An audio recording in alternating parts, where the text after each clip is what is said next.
안녕하십니까. 유영선 목사입니다. 오늘도 인터넷 주일 예배 가운데 오신 여러분들 주님의 이름으로 환영합니다. 이제 저희가 살고 있는 이 뉴욕, 뉴저지 지역도 이제 슬슬 경제 재가동을 이제 시행하는 것 같습니다. 뉴저지 주지사는 6월 둘째 주부터 그런 경제 재가동을 실시할 것이라는 것을 기자회견에서 밝힌 바가 있습니다. 아마도 제 예상으로는 교회도 6월 달 안으로 다시 재가동이 될 것으로 내다봅니다. 더 구체적인 것은 저희 교회 운영위원들과 제가 상의해서 성도님들께 바로바로 공지를 드리도록 하겠습니다. 아무쪼록 바라옵기는 그때까지 다시 뵙는 그날까지 여러분 다 건강하시고 또 날마다 여러분의 가정과 사업터를 위해서 중보합니다. 여러분 끝까지 힘내시고 승리하실 수 있기를 바랍니다. 네, 오늘도 빌립보서 강해의 말씀을 이어가겠습니다. 우린 지난주에 함께 묵상했던 그 말씀들을 다 기억하시리라 생각합니다.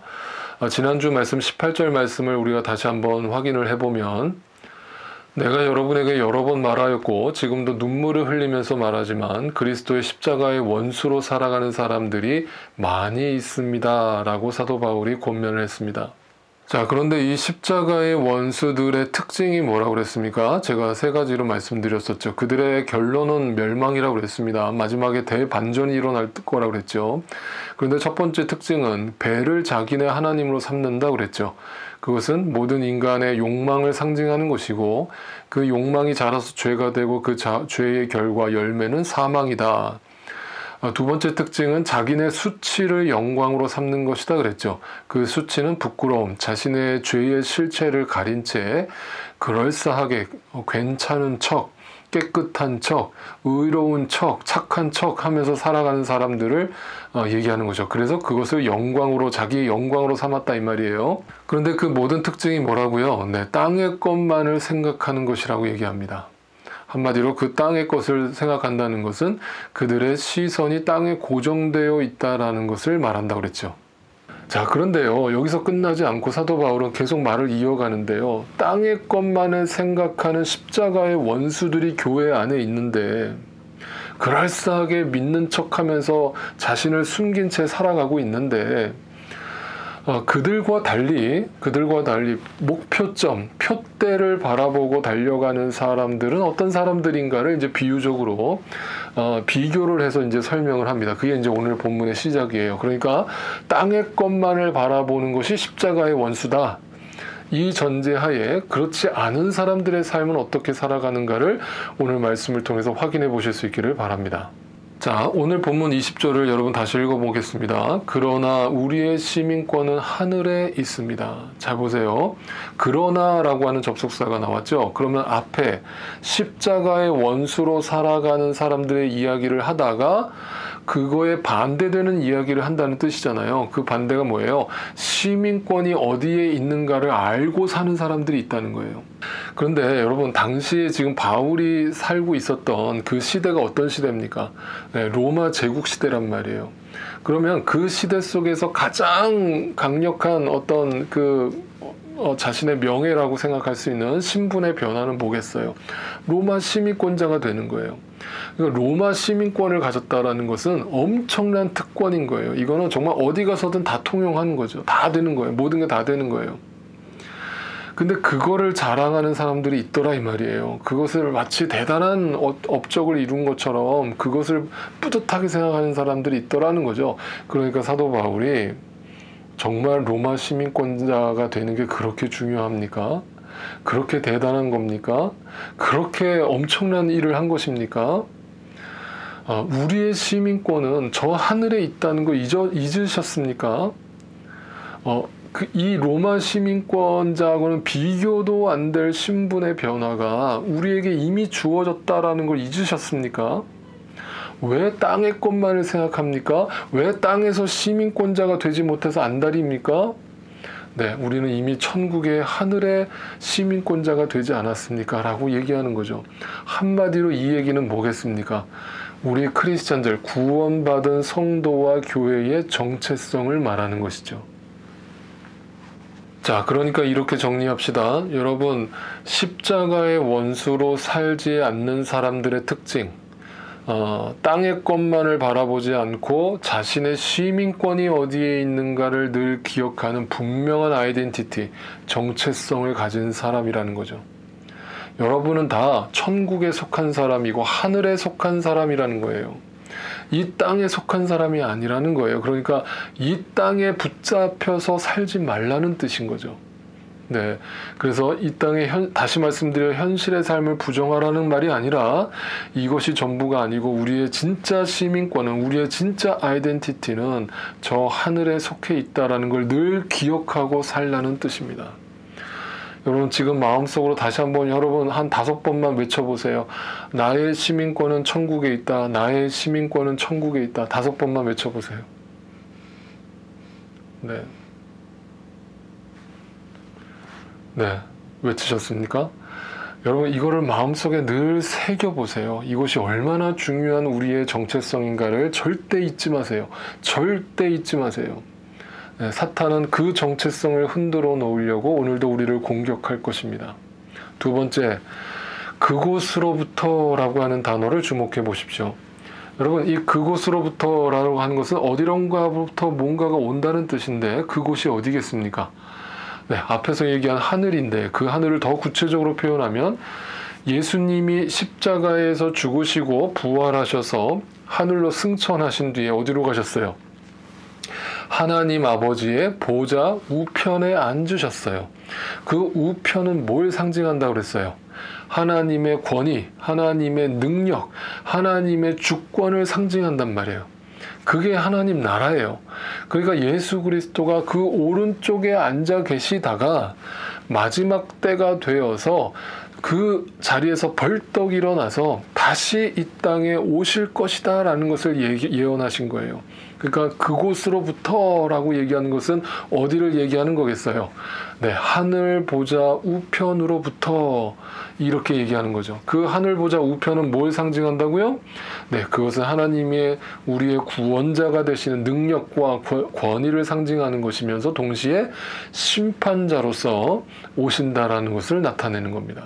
자, 세 번째로 우리는 그래서 그 하늘 보좌 우편으로부터 오시는 예수 그리스도, 구주 되시는 예수 그리스도를 어떻게 한다고요? 기다리고 있대요. 네, 기다린다라는 그 표현이 뭐예요? 어떤 의미예요? 자, 여러분 제가 요한계시록 강해를 했었죠. 요한계시록 강해에서도 우리가 굉장히 중요한 메시지를 깨닫는 게 뭐예요?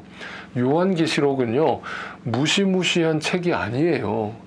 요한계시록의 핵심은 뭐냐면 주님 다시 오신다예요.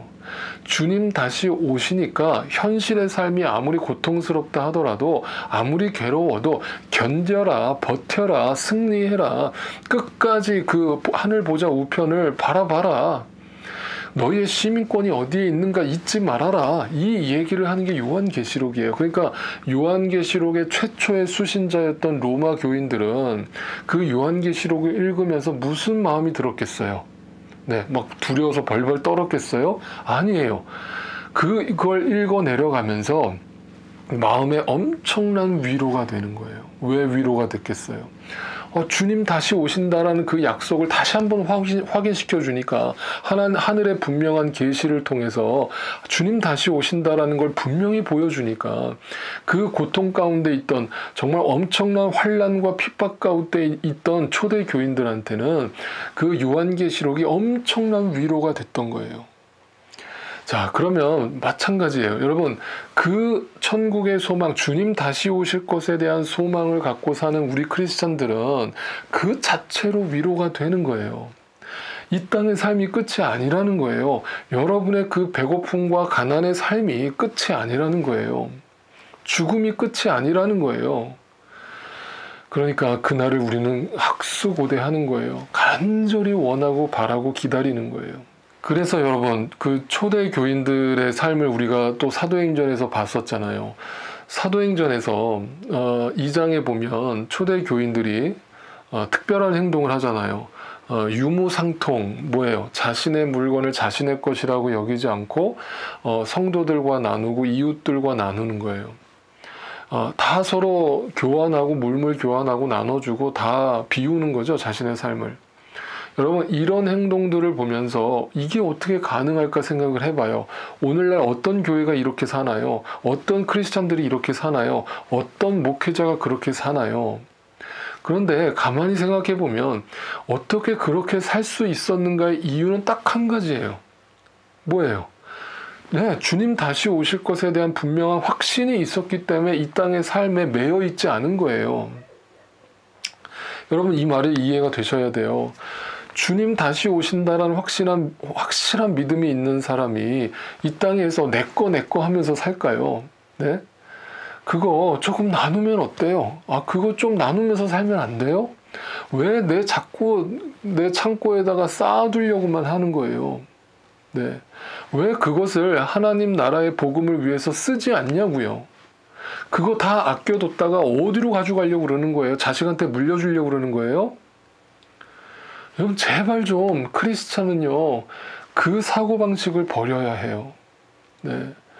그래서 우리가 물려주는 거는 이 신앙밖에 없어요. 믿음밖에 없어요. 그 믿음을 온전히 우리 자식들한테 물려주고 바라옵기는 우리가 이 세상을 떠날 때 여러분의 은행 잔고가 제로가 되기를 바라요. 그래서 아낌없이 하나님 나라를 위해서 쓰다가 그렇게 세상을 떠날 수 있으면 그 인생이 참 복된 인생이에요. 네, 그렇게 천국을 소유하고 하늘 시민권자라는 정체성을 가지고 주님의 보좌 우편으로부터 오시는 주님을 학수고대하면서 기다리는 자에게서 나오는 삶의 태도는 나누는 거예요. 네. 다 베푸는 삶으로 살아가는 거예요. 여러분 그것이 교회고 그것이 크리스찬의 라이프라는 거 절대 잊지 마실 수 있기를 바랍니다. 그런데 오늘 21절을 보니까 그곳으로부터 오는 하늘 보좌 우편으로부터 오는 능력이 어떤 능력인가, 다시 오시는 그 주님은 어떤 능력의 소유자이신가를 이렇게 밝힙니다. 21절입니다. 그분은 만물을 복종시킬 수 있는 권능으로 우리의 비천한 몸을 변화시켜서 자기의 영광스러운 몸과 같은 모습이 되게 하실 것입니다. 자, 뭐예요? 만물을 복종시킬 수 있는 권능이라고 그랬어요. 이 말을 다시 표현하면 이거예요. 그분은 우리의 창조주시요, 구원자시요, 우리의 심판자가 되신다라는 뜻이에요. 저는 이제 목회자로서 안타까운 것이 뭐냐면, 율법주의는 배척을 해야 되지만, 하나님에 대한 좋은 권위마저도 무시하려는 태도가 나올 때 저는 이건 아닌데 라는 마음이 들어요. 무슨 말인지 잘 이해하셔야 돼요, 여러분. 권위주의는 잘못된 거예요. 권위주의는 율법주의예요. 그건 인간이 만들어낸 우상이에요. 그런데 성경은요, 권위를 다 부정하지 않아요. 좋은 권위가 있다는 거예요. 그 좋은 권위는 어디로부터 오는 것이냐? 하나님으로부터 오는 거예요. 그 하나님은 누구시냐? 우리의 창조주가 되시고 우리의 구원자가 되시고 우리의 심판자가 되시는 좋은 권위를 가지신 분이라는 거예요. 그런데 그 권위마저도 무시하고 업신여기려는 그런 태도를 보이는 크리스찬들이 많아지는 걸 보면서 저는 너무 마음이 아파요. 과연 저 사람들이 미국 대통령을 만나러 갈 때 저런 태도로 저런 마음의 자세로 대통령을 만날까? 어떻게 하나님을 저렇게 가볍게 생각할까? 어떻게 하나님의 권위를 저렇게 업신여길까? 저렇게 가볍게 생각할까? 그런 걸 제가 확인할 때마다 너무너무 가슴이 아파요. 여러분 절대 잊지 마세요. 하나님은 좋은 권위자예요. 그 좋은 권위자로부터 나오는 권위는 우리를 구원하시는 것이고 우리를 회복시키시는 것이고 우리를 새롭게 하시는 능력이에요. 그런데 그 권능이 우리를 어떻게 바꿔놓을 거라고 얘기합니까? 이렇게 바꾼대요. 우리의 비천한 몸을 변화시키셔서 자기의 영광스러운 몸과 같은 모습이 되게 하실 것이래요. 중요한 두 단어가 있습니다. 비천한 몸과 영광스러운 몸입니다. 비천한 몸에서 영광스러운 모습으로 변화가 일어나는데 주님이 다시 오시면 우리는 그렇게 될 것인데 그것을 가능케 하는 그 권능을 누가 가지고 계시다고요? 우리의 창조주요 구원자요 심판자가 되시는 예수 그리스도께서 그거를 가지고 오신다고요. 그럴 때 우리의 비천한 몸, 비천한 삶이 영광스러운 몸, 새 몸으로 변화될 것이라는 믿음이에요.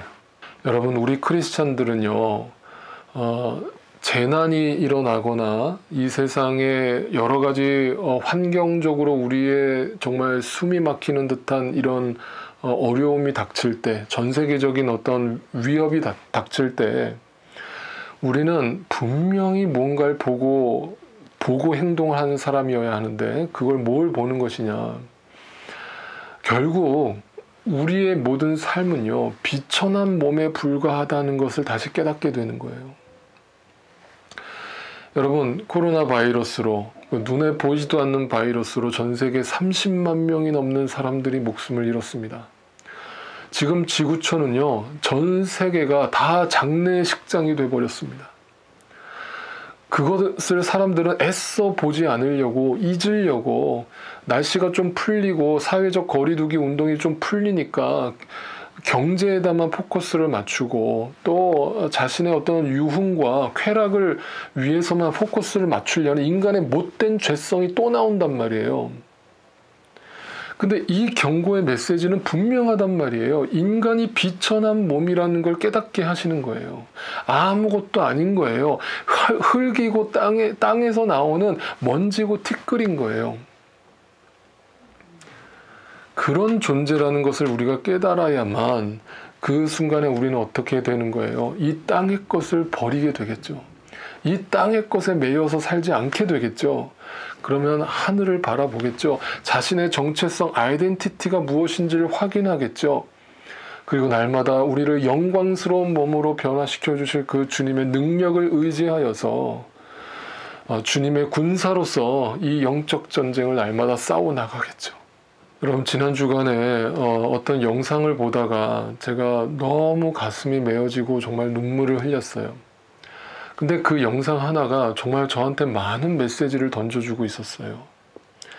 성경이 오늘 얘기하는 비천한 몸, 어쩜 저렇게 우리가 비천하고 약할까, 연약할까, 우리는 정말 아무것도 아니구나, 인생이란 정말 먼지와 같은 것이고 안개와 같은 것이구나 라는 걸 깨닫게 해주는 영상이 있었어요. 그 영상을 여러분과 잠깐 보겠습니다.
여러분, 우리 크리스찬들은요, 이 영상을 보면서 안타깝다, 참 슬프다, 어떻게 하면 저런 사람들 도와줄까만 생각하면 안 돼요. 그거는 안 믿는 사람들 다 거기까지는 생각해요. 거기서 우리는 한 단계 더 봐야 되는 거예요. 뭐냐면 저게 인생이라는 거예요. 저게 곧 우리의 미래라는 거예요. 그런데 여전히 땅의 것만 바라보고 살아요? 그 자신이 얼마나 비천한 몸이라는 거를 잊고 살아요? 망각하고 살아요? 그게 잊으려고 한다고 해서 잊어져요? 네, 망각하면 그게 아닌 거가 돼요? 아니잖아요. 인정하라는 거예요. 인정하라고요. 인정하면 변화가 일어나야 될 거 아니에요. 다른 관점으로 살아야 될 거 아니에요. 다른 가치관을 가지고 살아야 될 거 아니에요. 그런데 크리스찬 중에도, 교회를 다닌다고 하는 사람들 중에도 주님이 다시 오신다는 그 약속은 까마득히 잊어버리고, 자신의 시민권이 어디에 있는지는 까마득히 잊어버리고 땅에 속한 사람으로 살아가는 사람들이 많이 있다는 거예요. 여러분, 그거야말로 사탄의 유혹에 넘어간 거예요. 교회는요, 주님이 언제 오시는지, 몇 날 몇 시에 오시는지 우리는 아무도 몰라요. 그러나 분명히 한 것은 마지막 때의 징조를 보면서 알게 될 거라고 그랬어요. 이런 현상은 절대 우연이 아니에요. 이런 현상이 나올 때 우리는 주님 다시 오실 날이 가까워지고 있다라는 징조로 확인하고, 오히려 더 그날을 사모하고 그 하나님 보좌 우편에서 내려오시는 권능과 능력을 가지신 좋은 권위자를 바라보면서 그분을 기다리는 마음을 다시 새롭게 해야 해요. 그런데 성경에 이러한 것도 마지막 때에 일어날 것이라고 예언하고 있어요. 많은 사람들이 주님 다시 오신다라는 그 약속을 희미하게 생각할 것이라는 거예요. 점점 잊어갈 것이라는 거예요. 베드로후서 말씀을 보면 여러분이 무엇보다 먼저 알아야 할 것은 이것입니다. 마지막 때에 조롱하는 자들이 나타나서 자기들의 욕망대로 살면서 여러분을 조롱하여 이렇게 말할 것입니다. 그리스도가 다시 오신다는 약속은 어디 갔느냐? 왜 주님 오신다더니 왜 안 오느냐? 다 그 뻥이야, 허풍이야. 조상들이 잠든 이래로 만물은 창조 때부터 그러하였듯이 그냥 그대로다. 세상에 뭐 변한 게 있냐? 세상에 뭐가 달라졌는데 예수님이 오기는 뭐가 와? 이렇게 주장하는 자들이 나타날 거라는 거예요. 마지막 때에. 그러면서 그 다음 9절, 5절, 6절은 이렇게 얘기합니다. 그들이 이렇게 말하는 것은 하나님의 말씀으로 하늘이 오랜 옛날부터 있었고 땅이 물에서 나와 물로 말미암아 형성되었다는 것과 또 물로 그때 세계가 홍수에 잠겨 망하여 버렸다는 사실을 그들이 일부러 무시하기 때문입니다. 여러분, 이 무시한다라는 게 뭐예요? 애써 망각한다는 거예요. 애써 지워버린다는 거예요. 애써 보지 않으려 한다는 거예요. 왜? 보면은 괴로우니까. 보면 괴로우니까 안 보고 싶은 거예요. 그래서 자꾸 눈에 보기 좋은 것만 보고 싶은 거예요. 이렇게 코로나 바이러스 사태가 일어나서 사람이 죽어가고 있는데 계속 돈만 바라보게 하는 거예요. 네.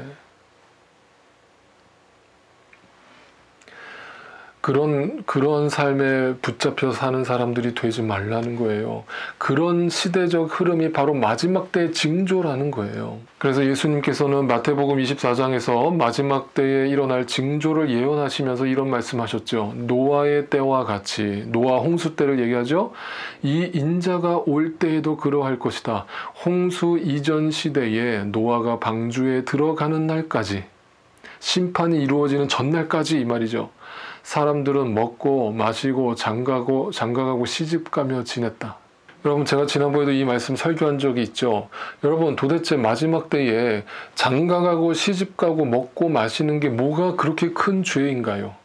그게 그렇게 무서운 죄예요? 근데 성경은 그냥 그렇게 얘기하는 거예요. 마지막 때에 심판이 이루어지는 그 전날까지 사람들이 뭐 할 거냐면 장가가고 시집가고 먹고 마신대요. 이 말이 무슨 말인 줄 아세요? 일상을 살아간다는 거예요. 일상을 살아간다는 건 뭐냐면 이 오늘의 삶이 내일도 또 올 거라는 생각으로 산다는 거죠.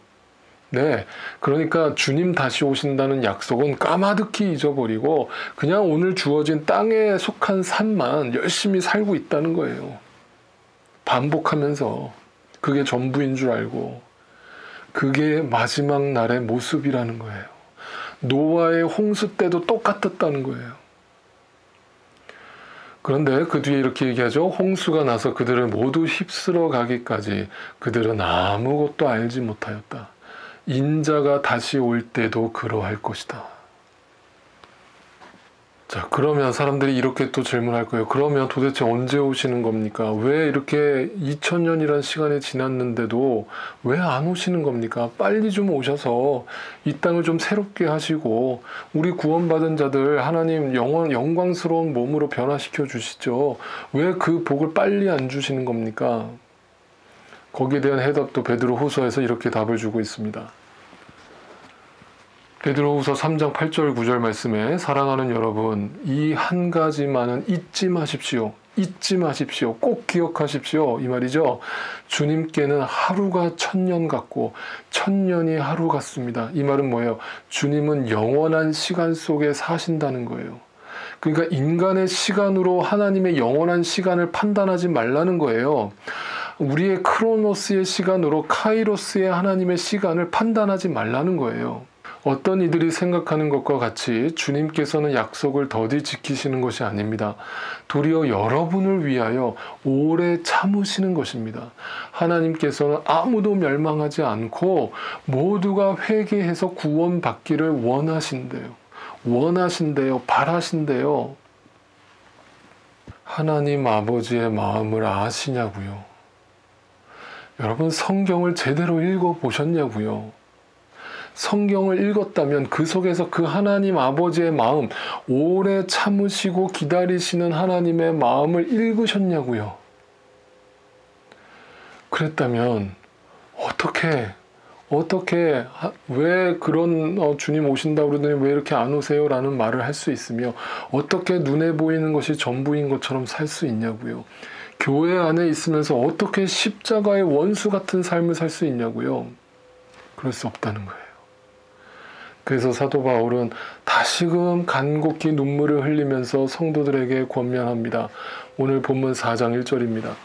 그러므로 사랑하고 사모하는 나의 형제 자매 여러분, 나의 기쁨이요 나의 면류관인 사랑하는 여러분, 이와 같이 주님 안에 굳건히 서 계십시오. 언제까지? 주님 다시 오시는 그날까지. 십자가의 원수로 살지 마십시오. 땅에 속한 사람으로 살지 마십시오. 당신은 하늘 시민권자요. 당신은 하늘 보좌 우편으로부터 좋은 권위를 가지고 능력을 가지고 우리의 창조주요 구원자요 우리의 심판자가 되시는 예수 그리스도께서 다시 오셔서 우리를 비천한 몸에서 영광스러운 몸으로 변화시켜 주실 것이라는 걸 믿으시라고요. 그것으로 위로를 받으시라고요. 그것으로 인생의 비전과 소망을 삼으시라고요. 이것이 교회고 이것이 크리스찬의 라이프여야 합니다. 사랑하는 성도 여러분, 주님 다시 오십니다. 주님 다시 오실 때 어떤 이에게는 그날이 심판의 날이요 도적같이 오는 두렵고 무서운 날이 되겠지만 이미 어린 양의 보혈로 흰옷을 갈아입은 성도들에게는 주님 다시 오시는 날은 잔치하는 날이요 어린 양의 혼인잔치가 벌어지는 날이요 우리 주님과 함께 더 이상의 눈물이 없는 비천한 몸에서 영광스러운 몸으로 탈바꿈되는 복된 날임을 기억하시기를 바랍니다. 그리고 이 땅에서 여전히 비천한 몸에 매여서 허덕이고 아파하고 눈물 흘리며 살아가는 이웃들을 바라보면서 그들을 그냥 지나치지 마시고 그들의 눈물을 닦아주고 그들에게 진짜 복음의 그 선물을 안겨주어서 그들도 나처럼 우리처럼 예수 그리스도를 믿고 그 구원의 길에 이를 수 있도록 그들을 이끌어 주십시오. 그렇게 복음의 도구로 끝까지 주님 다시 오시는 날까지 쓰임받다가 주님 다시 오시는 날 영광 할렐루야 찬양하면서 주님께 찬양드리며 주님을 맞이할 수 있게 되기를 그런 저와 여러분이 되기를 진심으로 소원하고 축복합니다.